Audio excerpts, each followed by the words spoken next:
Welcome back to my YouTube channel world literature. आज जो topic discuss करने वाले हैं वो है पंजाबी रेवोल्यूशनरी पोएट अवतार सिंह सांधू पाश। इनकी लाइफ को हम डिस्कस करने वाले हैं। पैश या फिर पाश, जो भी आपकी नेटिव लैंग्वेज है उसके अकॉर्डिंग आप जो है वो उसको प्रोनाउंस कर सकते हैं। पैश की आज हम जो है वो लाइफ और इनके वर्क्स को डिस्कस करने वाले हैं। रेवोल्यूशनरी जो है ये पोइट कैसे थे, इन्होंने अपने कंट्री के लिए, अपने पंजाबी कल्चर के लिए या फिर जो पंजाबी पोइट्री के लिए क्या वर्क्स लिखे हैं, क्या अपने आइडियाज़ दिए हैं और किसके अगेंस्ट जो है वो इन्होंने जो है वो फाइट की है अपनी लाइफ में। इन सब चीज़ों को डिस्कस करेंगे। अपना लेक्चर जो है वो स्टार्ट करते हैं। फर्स्ट ऑफ ऑल राइटर की बर्थ से स्टार्ट करते हैं।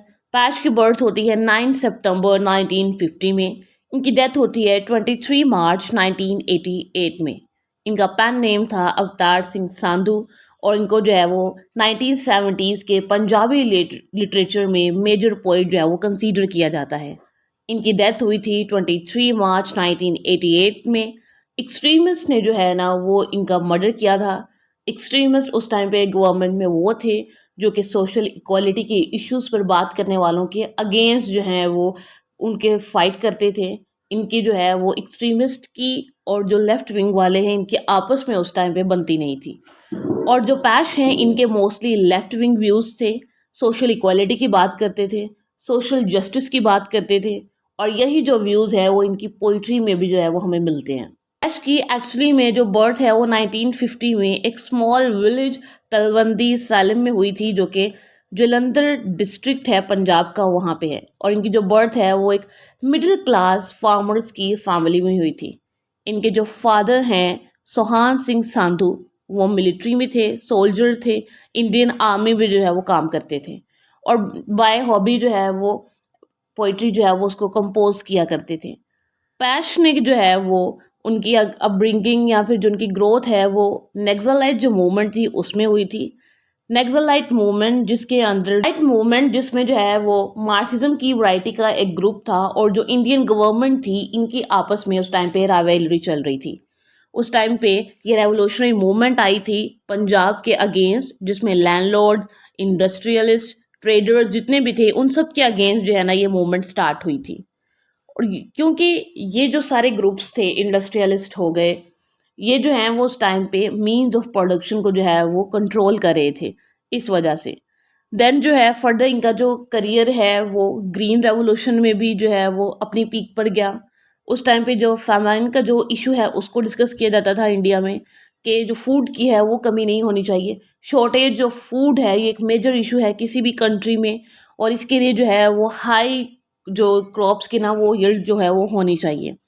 फर्दर जो है वो अनकॉन्शियसली इसकी वजह से जो है वो पंजाब के बाद जो है वो इंडिया में पंजाब में जो है वो और भी बहुत सारी इश्यूज या फिर इनइक्वालिटीज जो पंजाब में वो उनकी जो है वो बर्थ होना स्टार्ट हो गई थी।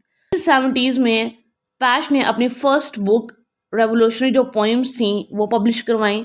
लो कथा आयरन टेल, इनकी उस टाइम पे एज थी 18 और उसमें इन्होंने जो है वो अपना क्रिटिसिज्म दिया था और जो इसी वजह से जो है वो इन पे मर्डर चार्ज किया गया और उसके बाद जो है वो इनको जेल हो गई और 2 years जो है ये जेल में रहे थे अपने फर्स्ट वर्क की वजह से।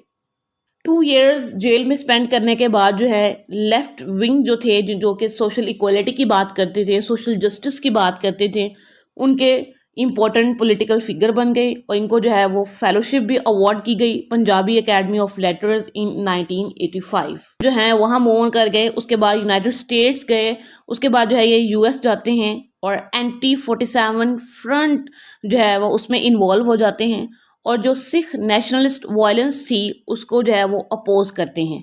इनकी जो स्पीचेस थी, इनके जो वर्ड्स थे वो बहुत ही इंस्पायरिंग थी, लोगों के माइंड्स के ऊपर जो है वो डीप इम्पैक्ट रखते थे। फर्दर पैश ने जो है वो बहुत सी अपनी पंजाबी डिफरेंट पोइम्स लिखी हैं और इनकी जो पोइम्स हैं उनको ट्रांसलेट भी किया गया है इंग्लिश लैंग्वेज में।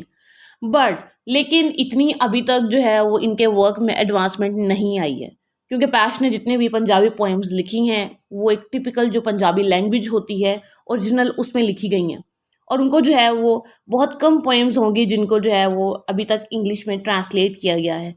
इसलिए बहुत डिफ़िकल्ट कभी कभी होता है, एक आप पंजाबी लैंग्वेज के आप नेटिव नहीं हैं और आप उसके स्पीकर नहीं हैं, तो देन उनको जो है वो इंग्लिश में ट्रांसलेट करना। एंड इवन कि अगर हम लोग इंटरनेट बात करें, सोशल मीडिया की बात करें, तो वहाँ पे पैश के पोएम्स का ओरिजिनल टेक्स्ट भी अवेलेबल नहीं है बहुत सी पोएम्स का। इसी वजह से पैश की बहुत सी इंटरेस्टिंग पोएम्स हैं जो जिनको अभी तक जो है वो इंग्लिश में ट्रांसलेशन नहीं हुई है, और अब हमको अभी तक जो है वो हम उसको गो थ्रू नहीं कर पा रहे हैं क्योंकि उनका जो ओरिजिनल टेक्स्ट है वही अवेलेबल नहीं है। पैश की पोएम आई थी लोक कथा आयरन टेल 1970s में।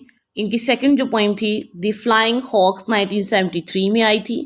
एंड इन आवर टाइम जो है वो 1978 में आई थी। ये कुछ इंपॉर्टेंट इनके पोएम्स थे जिनके जो है वो हमने पब्लिशिंग डेट डिस्कस की हैं। आई होप कि जो है वो पैश की जो लाइफ के कुछ इंपॉर्टेंट इवेंट्स हैं वो आपको समझ आए होंगे। वीडियो को लाइक और शेयर और चैनल को जरूर सब्सक्राइब कीजिएगा। Thanks for watching my channel.